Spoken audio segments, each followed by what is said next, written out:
अस्सलामुअलैकुम and welcome to another video. दोस्तों, एक दो बातों को ज़रा ध्यान से समझ लें। टैक्स रिटर्न में वेल्थ स्टेटमेंट को समझकर फाइल करना बहुत ज़रूरी होता है। और जब तक आप वेल्थ स्टेटमेंट को रिकनसाइल यानी इनकम, एक्सपेंसेस एंड एसेट्स को ठीक ठीक कैलकुलेट नहीं करेंगे तो ये सबमिट ही नहीं होगी। यही वजह है कि सबसे ज़्यादा क्वेश्चन से वेल्थ स्टेटमेंट के हवाले से पूछे जाते हैं, क्योंकि इनमें आप लोगों को कन्फ्यूजन रहती है। तो आज की इस वीडियो को आपने ज़रा भी स्किप नहीं करना, ताकि आपको सारी बातों का पता चल सके। मैं इस वीडियो में आपको वेल्थ स्टेटमेंट के तमाम heads one by one explain करूंगा एंड देन रिकनसाइल करके बताऊंगा। तमाम डिफरेंट कैटेगरीज के लोग, चाहे वो सैलरी पर्सन हो या बिजनेस या एनआरपी और फ्रीलांसर, सब के लिए मैं इस वीडियो में वेल्थ स्टेटमेंट को डिफाइन करने की कोशिश की है। तो आज इस वीडियो में मेरी पूरी कोशिश होगी कि आपको वो सारी चीज़ें एक एक करके समझा दूँ एंड वेल्थ स्टेटमेंट को किस तरह से रिकनसाइल करते हैं वो भी आपको सबसे ईजी वे से समझाऊँगा। तो चलिए वेल्थ स्टेटमेंट को डिफाइन करते हैं।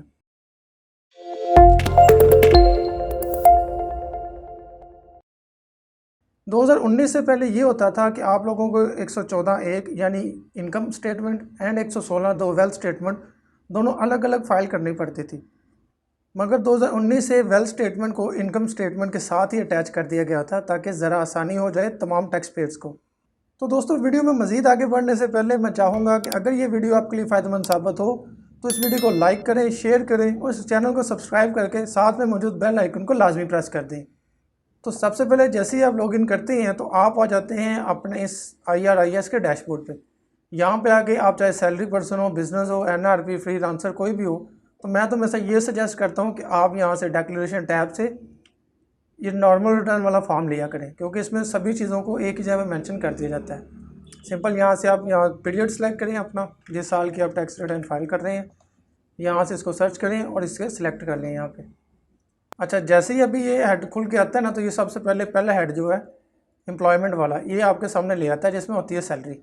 अभी डायरेक्ट हम चलते हैं वेल्थ स्टेटमेंट पे और फिर आपको मैं हेड बाय हेड बताता जाऊंगा कैटेगरी वाइज सैलरी का, NRP का, वो कैसे कैसे पीछे क्या डिफ़ाइन करेंगे और फिर वेल्थ स्टेटमेंट में उसको कहाँ से कैसे डिफ़ाइन करेंगे। तो नीचे वेल्थ स्टेटमेंट में देखें तो सबसे पहले ये आ जाते हैं एक्सपेंसेस। अभी एक्सपेंसेस को मैं अक्सर देखता हूँ कि लोग जो करते हैं वो कहते हैं जी ये नीचे वाले हेड में यहाँ पे बस पूरी वैल्यू लिख दो तो आपके पूरे साल का हो गया। नो डाउट इस तरह करने से हो जाता है सब कुछ, लेकिन अगर आप टैक्स रिटर्न फाइल कर रहे हैं तो आपके पास आपके पूरे साल का डाटा मौजूद होना चाहिए इन तमाम हेड्स के लिए। मिसाल के तौर पर जैसे ये सबसे ऊपर रेंट है, तो आपको पता होना चाहिए अगर आप एक रेंटेड प्रॉपर्टी में रहते हैं तो आपने एक साल में कितना रेंट पे किया, तो उसको इसके हेड में डिफ़ाइन करें। उसके बाद ये दूसरे हेड नीचे आ जाता है rates, taxes, charge and cess. ये सेस भी एक किस्म का टैक्स होता है जो गवर्नमेंट लगाती है, लेकिन हमारे यहाँ ये इतना ख़ास इम्प्लीमेंट नहीं होता, कहीं कहीं पे ये होता है। रेट्स और टैक्सेस ये होते हैं भी अगर आप उस प्रॉपर्टी के अगेंस्ट या आपकी कोई रेंटेड चीज़ ऐसी है या कोई ऐसी चीज़ है जो यहाँ पे डिफ़ाइन नहीं की जा सकी लेकिन आपने उसका एक्सपेंस किया है, तो उसके लिए आप ये हेड, सेकंड हेड जो है, इसको इस्तेमाल करेंगे। नेक्स्ट हेड ये आ जाता है व्हीकल मेंटेनेंस या रनिंग के लिए जो खर्चा हुआ है, तो वो आपको पूरे साल का पता होना चाहिए। आपके पास एक गाड़ी है, 2 हैं, 10 हैं, या एक बाइक है या 2 बाइक हैं, तो उसके लिए पूरे साल में आपने मेंटेनेंस पे कितना खर्चा किया, तो सिंपल उस हेड को इसमें डिफ़ाइन किया जाता है। फिर नीचे आ जाता है ये ट्रैवलिंग का। ट्रैवलिंग में ये है भी एक साल में आपने कहाँ कहाँ पे सफ़र किया। अगर आप डेली सफ़र करने वाले हैं, डेली बसों का कितना किराया आपने पे किया, ये वो ट्रैवलिंग हेड में आता है। यहाँ पे आप कभी सफ़र से बाहर जा रहे हैं, आउट ऑफ सिटी जा रहे हैं, तो वहाँ पे आपका कितना खर्चा होगा, ये सारी चीज़ों को कैलकुलेट करके आपने इस हेड में डिफ़ाइन करना होता है। फिर आपकी ये इलेक्ट्रिसिटी आ जाती है, उसके बाद घर के बिजली का बिल, दुकान के बिजली का बिल, ये सारी चीज़ों का टोटल जो होगा वो यहाँ पे आ जाता है। क्योंकि अगर आप यहाँ पे बिजली का बिल यहाँ पे डिफ़ाइन करेंगे तो सारी बात उसके अगेंस्ट जो आपने टैक्स दिया होगा उसको यहाँ पे ये टैक्स चार्जेबल में, एडजस्टेबल टैक्सेस में जाके यहाँ पे देखें तो ये आपके इलेक्ट्रिसिटी, ये देखें इलेक्ट्रिसिटी बिल, और ये यहाँ पे आप उसका टैक्स भी तो क्लेम कर सकते हैं ना। तो ये आप तभी करेंगे जब आपको पता होगा कि आपने कितना टैक्स, आपने कितना बिल एक साल में पे किया। वापस चलते हैं इधर एक्सपेंसेस पे। उसके बाद ये वाटर है, यानी आजकल तो सरकारी पंप्स लगे होते हैं जिसका बिल पे करना पड़ता है हमें, तो उसके लिए जितना बिल पे किया आपने वो लिखते हैं यहाँ पे। फिर नीचे गैस का बिल है, ये वो एक्सपेंसेस है जो आप गैस इस्तेमाल करते हुए देते हैं। फिर नीचे टेलीफोन, आपका टेलीफोन जो है उसके अगेंस्ट है। फिर एसेट्स, इंश्योरेंस, सिक्योरिटी, यानी इसके अलावा भी आपने कोई इंश्योरेंस पॉलिसी ली है और उसके अगेंस्ट आप सालाना प्रीमियम भरते हो, तो एक एक साल में जितना जितना आप भरते जाओ ना, उसको यहाँ पे ऐड करते जाओ, ये आपका इंश्योरेंस निकलाएगा। फिर इसके बाद नीचे आ जाता है मेडिकल। मेडिकल में आपके पूरे साल के मेडिकल का खर्चा होता है, कितना खर्चा आपने किया, हॉस्पिटल में कितना किया, मेडिसिन पे कितना किया, वो सब आपने यहाँ पे लिखना है। और ये भी जितने भी हेड्स हैं ये अपने आप में सेल्फ डिफाइंड है यहाँ पे, लेकिन यहाँ में समझने वाली बात यह है भी अगर आप इन सब का डाटा यहाँ पे लिखो तो उनका रिकॉर्ड भी आपके पास मौजूद हो। लोगों के पास रिकॉर्ड मौजूद नहीं होता, इसलिए वो क्या करते हैं, वो ये नीचे other personal house hold expenses में यहाँ पे लमसम अमाउंट लिख देते हैं। मिसाल के तौर पे वो कह देते हैं जी 5 लाख रुपए, ठीक है, वो 5 लाख लिख देते हैं और फिर इसी तरह से बाकी सारी चीज़ों को डिफाइन कर देते हैं भी जस्ट ये लमसम याद है, हेडिंग्स नहीं याद। इसके बाद नेक्स्ट हेड देखते हैं तो ये है एजुकेशनल, यानी आपके बच्चों की आपके अपनी एजुकेशन पे जितना एक्सपेंस है वो आप लिखोगे। फिर क्लब गैदरिंग्स वगैरह पे जाते हो, वहाँ पे क्या खर्चा हुआ है। और यहाँ पे ये वो लोकल आपकी महफिलों वाला नहीं आएगा, यहाँ पे वो गैदरिंग्स होंगी जो सरकारी सतह पे होती हैं या कोई एनजीओ ऑर्गेनाइज करती है और वहाँ पे वो टिकट लगाती हैं, और टिकट लगाने के बाद उस पर कोई टैक्स है या अगर उस पर कोई 16% वो जो डिफरेंट के टैक्सेस होते हैं इसमें पता नहीं एप्लीकेबल होता है वो ये नहीं होता, लेकिन ये वही होंगे, ये आपके लोकल महफिलों वाले या इधर उधर वाले क्लब्स गैदरिंग्स ये वो नहीं होंगी। फिर नीचे आ जाता है ये फंक्शंस एंड गैदरिंग्स, और फंक्शन एंड गैदरिंग्स में भी ये जो आप शादी हाल वगैरह में जाते हैं बड़े बड़े में या किसी इवेंट्स पे जाते हैं तो इस साइड में ये वो वाली चीज़ें आएंगी सारी। फिर नीचे डोनेशन, ज़कात, annuity, profit, debit, life insurance premium, ये वही मैंने ऊपर भी बताया था लाइफ इंश्योरेंस का, इन दोनों हेड्स में डिफाइन कर सकते हैं। फिर नीचे अगर आप किसी ने को डोनेशन दिया साल में, ज़कात दी है, कोई आपके एन्युटी पे आय का एक्सपेंसेस हुए हैं आपके एन्युटी के अगेंस्ट, या प्रॉफिट ऑन डेब्ट पे आपका कोई एक्सपेंस हुआ उस पर टैक्स पे किया या इस तरह की कोई चीज़, तो वो हेड हो, तो वो सारी चीज़ें आप इस हेड में इसके सामने डिफाइन करेंगे। नीचे तो ये आएगी अदर हाउस होल्ड एक्सपेंसेस, जो इनके अलावा इन सभी हेड्स के अलावा जो आपके पास बाकी रह गया हो वो आप इसमें डिफाइन कर देंगे। और ये नीचे हेड बड़ा मज़ेदार सा हेड है, ये कहते हैं contribution in expenses by family members, यानी आपके एक साल में जितने आपने एक्सपेंसेस किए हैं उसमें आपकी फैमिली ने कोई कंट्रीब्यूशन की है तो वो आप यहाँ पे लिखते हैं, नहीं की तो रहने दें। अभी मिसाल के तौर पर एक सैलरी पर्सन है, मैं उसकी आपको एक्सपेंसेस सैलरी से स्टार्ट करता हूँ फिर साथ साथ आपको बताता जाता हूँ। बल्कि हम ले लेते हैं कि सैलरी पर्सन, बिजनेस और एनआरपी तीनों ने एक साल में 10 लाख रुपए का बिजनेस किया, यानी उनको 10 लाख रुपए की इनकम आई है, और मैं आपको इस वेल्थ स्टेटमेंट को उस 10 लाख के अगेंस्ट बैलेंस करना सिखाऊंगा। बाकी आपकी जितनी होगी जमा नफ़ी करना तो सबको आता है, वो अपने हिसाब से जमा नफ़ी कर लें। यहाँ पे सैलरी रेट में वापस जाते हैं और मैं यहाँ पे लिख देता हूँ जी मेरी इनकम है 10 लाख, ठीक है। वो अब चाहे बिज़नेस वाले होंगे तो अपने ये बिज़नेस मैन्युफैक्चरिंग इस हेड में आके अपने 10 लाख के एक्सपेंसेस लिखेंगे, जो मैंने बिज़नेस पे इनकम टैक्स रिटर्न फाइल करना सिखाया है उसकी वीडियो लिंक ऊपर आ रहा होगा यहाँ पे, वो देख लें आप। और इसके अलावा मैंने जो एनआरपी वगैरह और फ्रीलांसर्स के लिए बनाया है तो उनके लिंक्स भी वीडियो के डिस्क्रिप्शन में मौजूद है, आप वो भी देख सकते हैं। अभी सैलरी में हम यहाँ पे डिक्लेयर करते हैं तो बिज़नेस में इनके हेड में डिक्लेयर करेंगे वैल्यू, जैसे मैंने वीडियो में बताया बिज़नेस वाली में, आप उसको देख लें। उसके अलावा जो ये फ्रीलांसर्स वगैरह हैं वो ये फ़ॉरेन सोर्स इनकम में आते हैं और यहाँ पे आके अपनी इनकम डिक्लेयर करते हैं 10 लाख, यानी वो अपने हिसाब से जहाँ पे कैसे भी इनकम डिक्लेयर करें, जैसे मैंने वीडियो में बताया आप वहाँ से गाइड ले सकते हो। तो इन दी एंड उसको यहीं पे फाइनल पर्सनल एक्सपेंसेस, एसेट्स और लाइबिलिटी यानी रिकन्सिलेशन ऑफ नेट एसेट्स में आके ही उनको सारी कैलकुलेशन फाइनल करनी पड़ती है। तो मैं यहाँ पे डिफ़ाइन करता हूँ, हमने यहाँ पे डिफ़ाइन कर दिया 10 लाख, तो 10 लाख के अगेंस्ट अब हमने अपनी स्टेटमेंट को जो है वो बैलेंस करना है।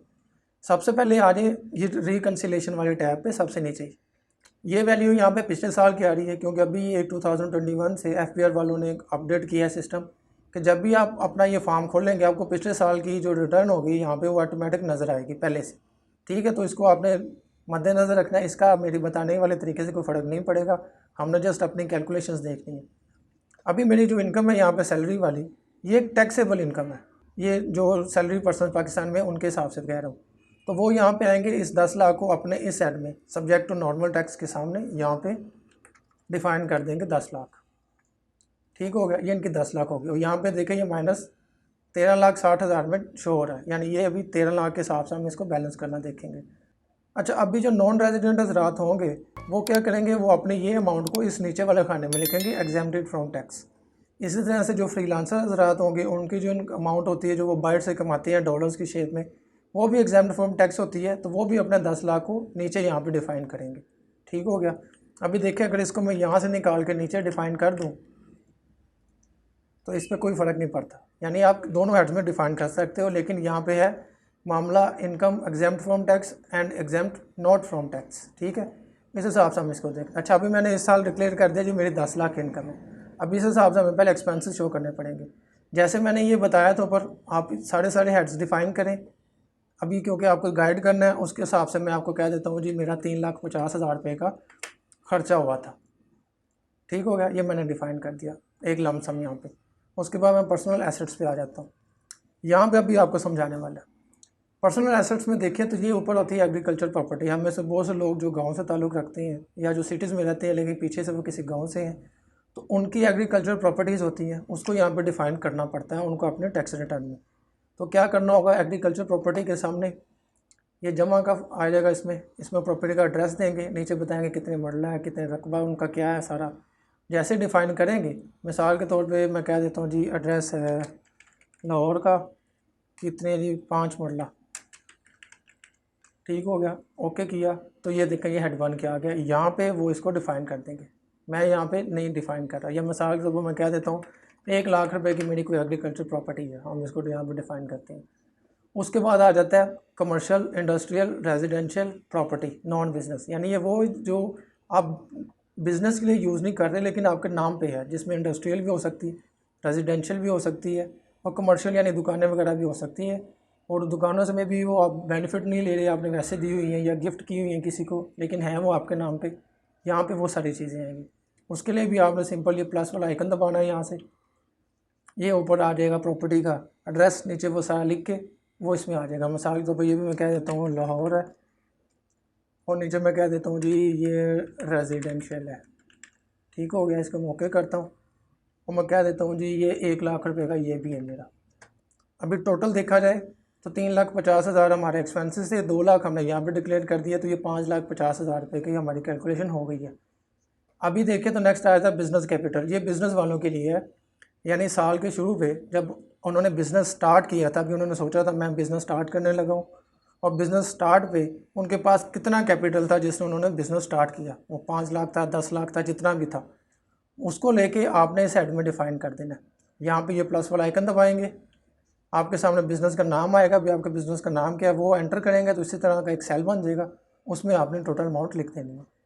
फिर नीचे आ जाता है इक्विपमेंट नॉन बिज़नेस, यानी आपके पास कोई इक्विपमेंट पड़ा हुआ है जो नॉन बिज़नेस है, उसकी वैल्यू आप यहाँ पे डिक्लेयर करेंगे। फिर इसी तरह से एनिमल नॉन बिज़नेस है, आपके पास जो घर पे जानवर हैं, पालतू जानवर जिन्हें पता कहता है गाय भैंस बकरी मुर्गियाँ, उनकी वैल्यूज़ लेके आप यहाँ पे लिखोगे। उसके बाद नीचे आ जाता है ये इन्वेस्टमेंट नॉन बिज़नेस, ठीक है। इनमें अकाउंट है, एन्युटी है, बॉन्ड, सर्टिफिकेट्स, क्योंकि ये बंदे ने लेके रखा होता है अपने पास में, मेरे पास इतना है, यानी मेरे पास इतना बैंक बैलेंस है या मेरे पास इतने बॉन्ड है इतनी अमाउंट के, उनसे आप कुछ ले तो नहीं रहे होते, उनसे तो आपको एक सेविंग में एक सेविंग अमाउंट मिल रही होती है पूरे साल की, जिसके अगेंस्ट आप टैक्स भी पे करते हो। बॉन्ड है तो वो आपने वैल्यू लेके रखी हुई है, उससे आपको बिज़नेस नहीं कर रहे, जस्ट वो आपके नाम है, आपके पास वो अमाउंट मौजूद है। इसी तरह से आपने कहीं पर डिपॉजिट किया और नेशनल सेविंग्स में, तो आप बताओगे कि मैंने 10 लाख 20 लाख जितने का भी डिपॉजिट है वो किया हुआ, ठीक है ना, क्योंकि वो नॉन बिज़नेस होता है, उससे आपको लेन देन नहीं कर रहे होते, वो आपने रखा होता है सिर्फ। तो यहाँ पे इस साइड के सामने प्लस वाला आइकन दबाएंगे, ऊपर अपना अकाउंट नंबर देंगे, IBAN और IBFT नीचे लिखेंगे, और करंट अकाउंट है कौन सा अकाउंट है, अपना टाइटल लिखेंगे और यहाँ पे उसकी वैल्यू डिक्लेयर करेंगे। फिर आ जाता है debit non business, advance debit, deposit, ये भी सारा उसी तरह के रिलेटेड है। यानी यहाँ पे ये है जो आपके नाम है, यहाँ पे वो डेबिट है जो आपने किसी से बैंक से लिया हुआ है नॉन बिज़नेस पर्पज़ के लिए, तो उसको आप यहाँ पे डिक्लेयर करेंगे। फिर नीचे ये मोटरसाइकिल है नॉन बिज़नेस, यानी आपके नाम पे कोई मोटर व्हीकल है, कार है, बाइक है, कोई चीज़ है, उसके लिए भी आप ये प्लस आइकन दबाओगे, ये विंडो खुल के आएगी। ऊपर अपना व्हीकल का लिखोगे नंबर, जैसे LEL-08 14444 जो भी है, नीचे लिखेंगे ये CD 70 है, ठीक होगा। इस तरह एक इसको ओके करोगे, ये वैल्यू आ जाएगी। मैं कह देता हूँ यहाँ पे भी हमने 1 लाख रुपये यहाँ पे डिफ़ाइन कर दिया। अभी देखें तो 3,50,000 हमने एक्सपेंस शो किया था, 3 लाख अपना ये हो गया, 6,50,000 हो गया, ठीक है। अब जब हम रिकनसाइल में जाएंगे तो ये 3,60,000 पुराना और बाकी अमाउंट यहाँ पे जो 3.5 लाख बाकी बची है वो भी यहाँ पे आ रही है, जिसको हम साथ साथ आपको मैं समझाता जाता हूँ। अच्छा, नीचे आ जाए तो ये आ जाता है प्रीशियस पोजेशन। ये देखें प्रीशियस पोजेशन कहते हैं आपके गोल्ड, आपके डायमंड, आपके चांदी के जो जेवरात होते हैं, अगर आपके पास है तो उसकी वैल्यू आप यहाँ पे लिखेंगे। इसी तरह आपने ये प्लस आइकन क्लिक करना है, यहाँ पर आप लिखेंगे उसकी नेचर क्या है, वो गोल्ड है, वो सिल्वर है, डायमंड है। नीचे लिखेंगे वो कितने ग्राम है, जैसे गोल्ड 10 ग्राम 15 ग्राम, वो लिख के इसी तरह से सेल बनेगा, उसमें आप वैल्यू लिख दोगे। फिर आ जाएगा नीचे ये हाउस होल्ड इफ़ेक्ट। अच्छा, हाउस होल्ड इफ़ेक्ट से मुराद होता है घरेलू सामान, घर को मेंटेन रखने वाली चीज़ें लाइक फर्नीचर, टूल्स और ऐसे तमाम चीज़ों और ऐसी तमाम चीज़ें जो मार्केट वैल्यू रखती हैं, वो सब हाउस होल्ड इफ़ेक्ट में आती हैं। मैं यहाँ पे कहता हूँ जी भी वो भी मेरा 1 लाख रुपए का है, मिसाल के तौर पे आपको सिंपल समझाने के लिए होल वैल्यूज़ लिख रहा हूँ मैं यहाँ पे। फिर नेक्स्ट आ जाता है ये पर्सनल आइटम। पर्सनल आइटम से मुराद वो तमाम आइटम्स जो आपके पर्सनल यूज़ में होती हैं। फॉर एग्ज़ाम्पल मोबाइल, कंप्यूटर, कोई भी कीमती गिफ्ट, वॉच और इसी तरह की पर्सनल आइटम्स, चाहे वो किसी भी नेचर की हो, उनकी वैल्यू इस पर्सनल आइटम में आएगी। मैं इसको कह देता हूँ यहाँ पे वो भी मेरे पास 1 लाख रुपए की है। अब आ गया cash non business. Cash non business वो होता है जो 30 जून हर साल 30 जून के एंड पे जो आपके बैंक में मौजूद होता है या आपके पास घर में आपके हाथ में मौजूद होता है, वो होता है आपका कैश। मैं कह देता हूँ जी वो मेरे पास 1 लाख 1.5 लाख रुपए का वो कैश भी मौजूद, मैंने इसको यहाँ पे इसको डिक्लेयर कर दिया 1.5 लाख रुपए। इसके बाद नीचे देखें तो ये आ जाता है एनी अदर एसेट्स, यानी इनके अलावा आपके पास कोई एसेट हो तो वो आप यहाँ पे डिक्लेयर कर दोगे। ठीक हो गया। इसमें भी आपने सिंपल ये प्लस वाला आइकन दबाना है, कंटेंट आ जाएगा भी एनी एसेट का नाम क्या है, वो किसके नाम पे है, कहाँ पे है, एड्रेस क्या है, ये सब लिख के ओके करें, ये वैल्यू बन जाएगी इस तरह की। फिर है एसेट्स इन अदर्स नेम, इसके लिए भी प्लस आइकन दबाना है। यहाँ पे सिंपल आप लिखोगे, जैसे आपने कोई गाड़ी ली हुई है, वो आपके नाम पे नहीं, आपके वाइफ के नाम पे है, आपके भाई के नाम पे है, तो भाई का नाम, गाड़ी का मॉडल, उसकी प्राइस, सब कुछ यहाँ पे लिख के आप डिक्लेयर करोगे, वो यहाँ पे आ जाएगी। इसके बाद नीचे आ जाता है एसेट हेल्ड आउटसाइड पाकिस्तान, यानी पाकिस्तान से बाहर आपकी वैल्यू क्या है। सिंपल उसके लिए भी आपने पूरा कंटेंट यहाँ पे लिखना है और ओके करके यहाँ पे उसकी वैल्यू लिख देनी है। फिर कैपिटल और voting rights in foreign company, यानी आपके पास कैपिटल कोई है आपका फॉरेन कंपनी में या वोटिंग राइट्स। ये कैपिटल और वोटिंग राइट्स एक ही तरह के होते हैं, क्योंकि बाहर कुछ कंपनीज ऐसी होती हैं जिन पे आप कैपिटल इन्वेस्ट करके वहाँ के वोटिंग राइट्स खरीदते हैं, यानी उस कंपनी में वोट करने के लिए उन कंपनी के मेंबर्स के लिए कोई इस तरह के वोटिंग राइट्स होते हैं जो कि अपने यहाँ पे इतना ख़ास काम नहीं होता इन पे, इसलिए इस ऐड को यहाँ पे कोई ज़्यादा ख़ास डिफ़ाइन नहीं किया जाता। लेकिन ये बिल्कुल ऐसी है जैसे मैंने आपको बताया, कैपिटल इन्वेस्ट किया जाता है किसी कंपनीज फॉरेन कंपनी में उनके वोटिंग राइट्स परचेज़ करने के लिए, और ये स्पेशली ख़ास तौर पर नॉन रेजिडेंट पाकिस्तानियों के लिए होता है, क्योंकि वही इस तरह के काम कर सकते हैं। अपने यहाँ का लोकल बंदा तो इस तरह करने से रहा, कोई कर भी ले तो वो अलग बात है।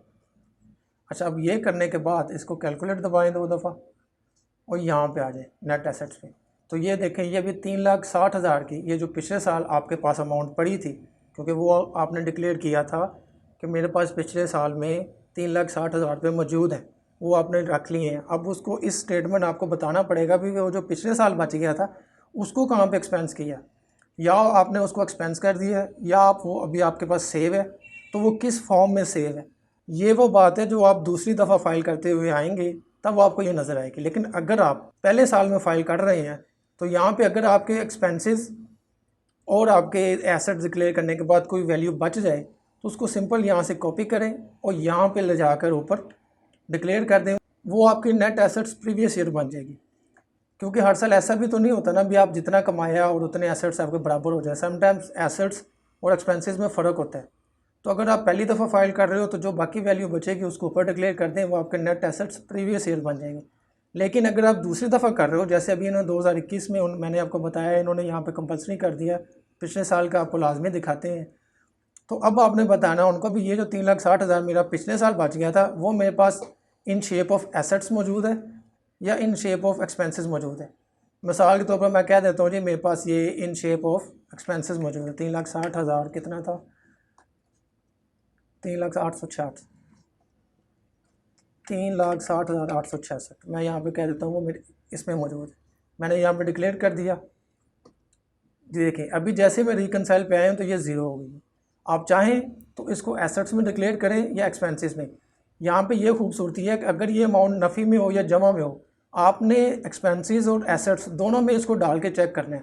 अगर एक्सपेंसेस में डालने के बाद वो ज़ीरो हो जाए तब भी ठीक है, क्योंकि ये आप पिछले साल के साथ बता रहे हो, वो हो सकता है आपने एक्सपेंस आउट कर दिया हो सकता है वो आप लाइबिलिटी में ले आओ, ये आपकी मर्ज़ी, आप इसको किस में लेना चाहते हो। अगर आप एसेट्स में डिक्लेयर करते हो और ये वैल्यू बढ़ जाए तो फिर इसका मतलब होगा कि आपको वाकई ही इसको एक्सपेंस आउट करना है। एसेट्स में डालने से ये मज़ीद बढ़ रही है, आपकी कैलकुलेशन कुछ इस तरह की जमा नफ़ी हुई है कि आप एक्सपेंस में उसको शो कर सकते हो, आप एसेट्स में शो नहीं कर सकते। तो दोस्तों ये अभी मैंने आपके सामने एक बिल्कुल सिंपल सी कैलकुलेशन करके आपको रिकनसाइल करना सिखाया कि किस तरह से रिकनसाइल होती है। इसी तरह से एक बात बाकी रहती है और वो है नॉन रेजिडेंट पर्सनस और उनके अलावा जो अपने फ्रीलांसर्स हज़रात हैं। उन्होंने क्या करना होता है, अगर एक नॉन रेजिडेंट पर्सन है तो वो एक साल में जो पाकिस्तान में भेज रहा होता है, हो सकता है ये जो बाकी अमाउंट बचे यहाँ पे वो उसको यहाँ पे फ़ॉरेन रिमिटेंस में शो कर दें, क्योंकि उन्होंने एक साल में पाकिस्तान में कुछ भेजा है ना, तो वो यहाँ पे फ़ॉरेन रिमिटेंस शो कर सकते हैं, ये इनहेरिटेंस शो कर सकते हैं, भी इतने लाख मुझे कहीं से मिले थे वो मैंने यहाँ पे शो कर दिए, वो भी कर सकते हैं। एक सैलरी पर्सन, एक बिज़नेस पर्सन, उसकी भी कोई इनहेरिटेंस हो वो भी यहाँ पे डिक्लेयर कर सकता है, गिफ्ट की सूरत में डिक्लेयर कर सकते हैं। और एक सवाल मुझसे बहुत ज़्यादा पूछा जाता है, वो ये है, जो ये नेक्स्ट हेड है यहाँ पे, gain on disposal of assets, इसको ज़रा ध्यान से समझ लीजिएगा। होता क्या है, अभी आपके नाम पे कोई प्लॉट है, कोई घर है, ठीक है, आपने लिया मिसाल के तौर पर 1 लाख रुपए का ले लिया। अब आपने लिया था 30 जून 2000, आपने 30 जून के बाद में परचेज़ किया, ठीक है, और नेक्स्ट ईयर 30 जून के अंत से पहले पहले आपने उसको सेल भी कर दिया।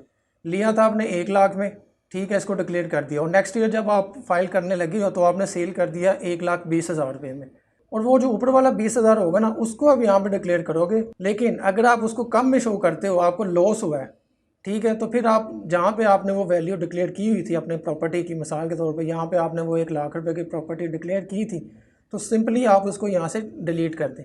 आपको यहाँ पे उसमें कुछ बताने की ज़रूरत नहीं है। अगर आपको गेन होता है घर की प्रॉपर्टी पे, एग्रीकल्चर प्रॉपर्टी पे, किसी पे अगर कुछ गेन होता है तो फिर आप यहाँ पे लिखोगे। एक दूसरा सवाल भी बड़ा ज़्यादा पूछा जाता है, वो ये कि मैंने घर लिया था आज से 5 साल पहले 20 लाख रुपए का, तो अब 5 साल गुजर गए हैं, तो मैं उसकी वैल्यू यहाँ पे क्या लिखूँ? क्या मैं वही पुरानी वैल्यू लिखूँ या मैं नई वैल्यू लिखूँ? तो उसके लिए आपको ये सोचना चाहिए कि जब आपने ली थी, वो मकान लिया था, तो अगर उसके ऊपर आपने कोई कंस्ट्रक्शन की थी तो वो कंस्ट्रक्शन वाला जो अमाउंट है उसको आप मैक्सिमम अमाउंट के साथ जोड़ के उसको एडिट या उसको अपडेट कर सकते हैं।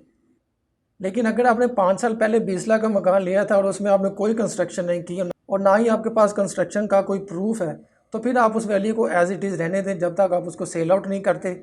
और सेम तरीका वही, अगर सेल आउट किया है और उसमें कोई गेन हासिल हुआ है, प्रॉफिट हुआ है, तो गेन आप यहाँ पे लिखोगे, और जो मेन वैल्यू उस प्लॉट की पीछे आपने डिक्लेयर की होगी एसेट्स एंड लायबिलिटी में, वहाँ से उसको डेल कर दोगे। तो आई होप कि आपको ये चीज़ भी कंफर्म होगी कि ये गेन और डिस्पोजल एक्चुअली होता क्या है। तो दोस्तों आज इस वीडियो में आपने ये देखा कि किस तरह से वेल्थ स्टेटमेंट को मैनेज कर सकते हो, बैलेंस कर सकते हो, रिकनसाइल कर सकते हो। तो अगर तो इस वीडियो से आपका फ़ायदा हुआ है तो प्लीज़ इसको लाइक करके शेयर लाजमी करें और इस चैनल को सब्सक्राइब लाजमी करना है। मैं मिलता हूँ आपसे अगली वीडियो के साथ, तब तक के लिए अल्लाह हाफिज़।